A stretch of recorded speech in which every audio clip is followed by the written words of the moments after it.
खावर चुपके से आयरा के बेडरूम में घुस जाता है। आयरा कोई समझ पाती उससे पहले ही खावर उसका हाथ पकड़ लेता है। शर्मी से उससे कहता है, आयरा मैं तुमसे बहुत मोहब्बत करता हूँ। उन्हें के बाद आयरा का खून खौल होता है। ते बाद वो कामियार का भे ले जाती है, जिसके बाद आयरा सेमी भी कमियार से कहती है, कमियार मेरी बात का यकीन करो, मैंने इसे यहाँ पर नहीं बुलाया था, नहीं कैसे मेरे कमरे तक आ गया। बाद कमियार मुस्कुराता है और कहता है, आयरा मुझे तुम्हारी मोहब्बत और तुम्हारी वफात।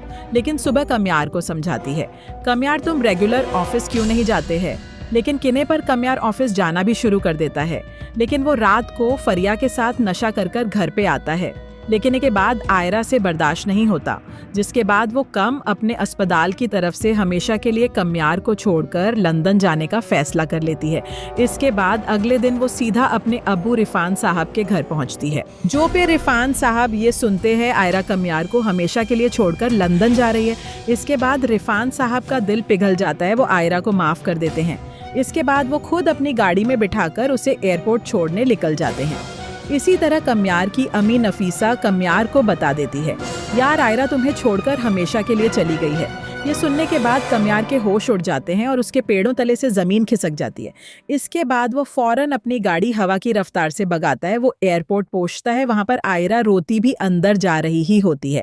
इसके बाद कमियार भागता है, वह उसके पास जाता है, उसका हाथ पकड़ता है, उससे माफ़ी मांग लेता है। इसके बाद वो आयरा से वादा करता है, वो अपने सारे पुराने गलत काम छोड़ देगा। तो मुझे छोड़ कर मत जाओ, नहीं तो मैं बिल्कुल टूट जाऊंगा। पूरी देर में डॉक्टर बाहर आकर खुशखबरी देते हैं और अके आयरा प्रेग्नेंट है। ये सुनने के बाद कमियार खुशी से अपने अब्बू सुईर साहब को अपने गले से लगा लेता है, जिसके बाद कमियार आयरा को लेकर उसके अब्बू रिफान साहब की तरफ जाता है। इसमें आयरा अगर अपने घर वालों के लिए मिठाइयाँ भी ले लेती है तो ये खबर रिफान साहब को सुनाते हैं। तो वो पुरानी सारी करवार बुलाकर कमियार को अपने गले से लगा लेते हैं। इसी तरफ फड़िया को जब ये खबर मिलती है आयरा माँ बनने वाली है, तो उससे अपनी हार का पूरी तरीके से एहसास हो जाता है।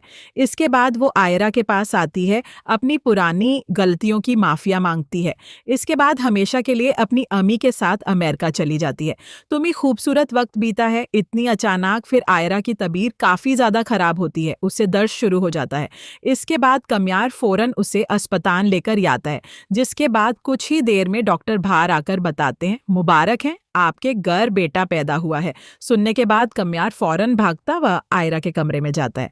इसके बाद अपने बेटे को गोद में लेता है। वह आयरा को गिफ्ट में उसको गाड़ी गिफ्ट करता है। तो दोस्तों आपको क्या लगता है, क्या इस तरह से इस ड्रामे की एक खूबसूरत एंडिंग होगी? क्योंकि जो भी रहे हो कमेंट सेक्शन में लाज नहीं बताइएगा। हमारी ये प्रेडिक्शन पसंद आई होता हो, चैनल को लाइक शेयर सब्सक्राइब कर दें।